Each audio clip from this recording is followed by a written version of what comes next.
What is good, everybody? Sawsome. I just finished soloing the lethal zone with Cat the Couch Potato. I did this because I wanted to show that you can solo this game even with a terrible survivor. She's -1 labor. She would not even craft her own espresso when she was sleepy, yet we soloed the lethal zone. Unfortunately, I did have a few of my video files get corrupted recently, and I could not upload the final episode. If you want to see her run, there's a link in the description. There's a bunch of episodes that show every step and a lot of tips and tricks along the way. But here's the map. Even though you missed the last couple plague hearts getting killed, here they all are. Everything is destroyed. Now, I'm going to run a tips and tricks video for how to solo the lethal zone with any survivor. If you want to see this playthrough in full, like I said, it's in the description, and you can watch every step of the way, except the last part, of course. But this tips and tricks video, you're going to see some of the highlights from Kat's run and some of our favorite survivors on this channel. Make sure you stay tuned until the end, because at the end, I'm going to make one really cool announcement. Well, a little cool. Some of you will think it's cool. Maybe a few of you will think it's cool. Just watch to the end. Enjoy the tips and tricks, and I'll see you in a minute.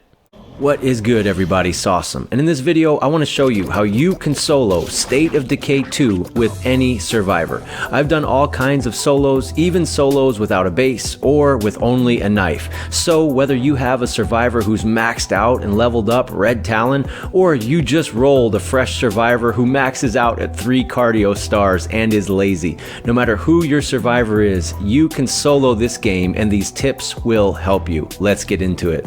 Obviously, you want to settle the base and exile the survivors you are not going to use. First, you want to get an infirmary up as quickly as possible and get a plague cure in your pocket. Bear in mind, the Providence Ridge map starts you with an infirmary, so you already have a head start. The second tip, master the stim and dodge tactic. Use a stimulant or an energy drink to dodge through the hordes.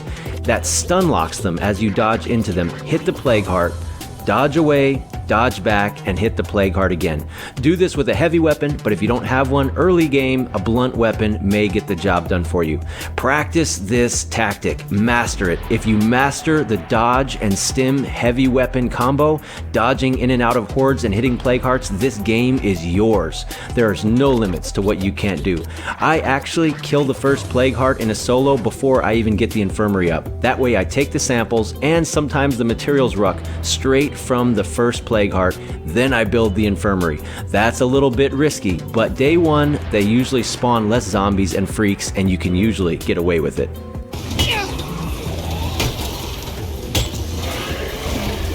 I'll just keep this up. No reason to change the pace unless I hear that feral. I didn't see a bloater when I was out there. Just dodging. Nice. Dodge away, dodge back, hit.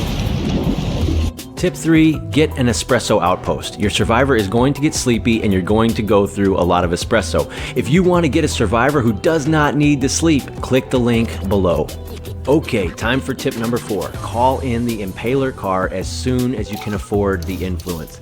Obviously, it kills ferals easily with the spikes that run into the back of it, but it also allows you to park more tactically. I always park smart, with the hood of the car up against a wall or a tree to protect it from catching on fire when the Zeds jump on it. But the Impaler and the truck with the plow each have plows on the front, and this allows you to park anywhere, and the Zeds cannot get on the hood and blow up the car as easily. This leads me to tip number 5. Use the roof of the car. You can kill ferals from the roof easily, and it allows you to park in ways where you can shoot through windows and hit hearts or throw grenades or pipe bombs or fire, etc. into windows, and most hearts can be shot even through small windows if you use the roof of your car tactically. So when you go in to check out a plague heart, note the windows in the room, and then on phase 2, drive around to see where that window is, and you can hit the plague heart through the window. This will get you a lot of plague heart kills. That leads me to tip number 6. Check all the hidden weapons crates on the map. You might want to do this night 1 when it's dark out and you're not sure you want to be attacking plague hearts. You can find them all over the internet and YouTube. You can see exactly where all the hidden weapons crates are, and cross your fingers and hope you get that Eternal Guard's Infinite Rage, but get those weapons that are going to help you get through this solo.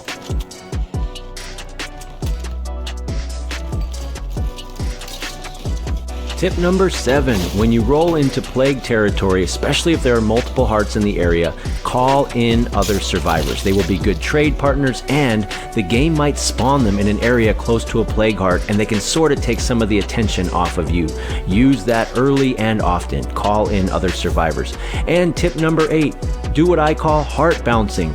Do one phase on a plague heart. Drive to the closest plague heart and do the first phase there. Then return to the plague heart you previously phased and get phase 2. When you phase it and you leave, a lot of the zombies despawn, some of them wander off, and if you have hearts in close proximity to each other, bounce back and forth between plague hearts. This tip will help immensely. I hope these tips have been helpful to you. I know we taught you how to solo with any survivor, but to see the best survivor builds for solo, click the link below. Make sure you hit that thumbs up if this was helpful to you. Make sure you are subscribed, and there are probably 100 more tips we could have on this list. Help your fellow survivors out by putting your tips in the comments. I will be reading them and even making other tips videos to help you guys solo in State of Decay 2. Good luck out there, and let's keep gaming straight through the apocalypse. New episodes weekdays 4 p.m. Eastern, weekends 11 a.m. Be sure to check out the merch store linked below. Okay, so I hope you enjoyed those tips and tricks. I hope they're helpful to you. You might have already seen them on this channel. Here's the cool thing. I'm giving away all her gear. A week from within the time this is posted, you got to let me know what you want. Do you want her knife, her sledgehammer, her M1A1 Thompson, any of these things? Not a copy of these things. Her Infinite Rage. Whoever calls them first, that I see first in the comments, and I say, yep, that is yours, then we can log on together, and I'll try to get it to you to the best of my ability. Not a copy, this very same thing. It's kind of like a souvenir, right? It's kind of like, oh, this was Cat's Eternal Guard's Infinite Rage. If you're into that sort of thing, I don't know, maybe nobody cares. But I'm going to upload this on a Saturday, and by the following Saturday, I'm going to put her in my legacy pool, and all this stuff will be gone. So call out what you want in the comments, and I will give it to you. First come, first serve, call dibs. I call dibs on a fake AK-47. Whoever calls it first, that's who I'll give it to. All right, take care, God bless. We're going to keep gaming straight through the apocalypse.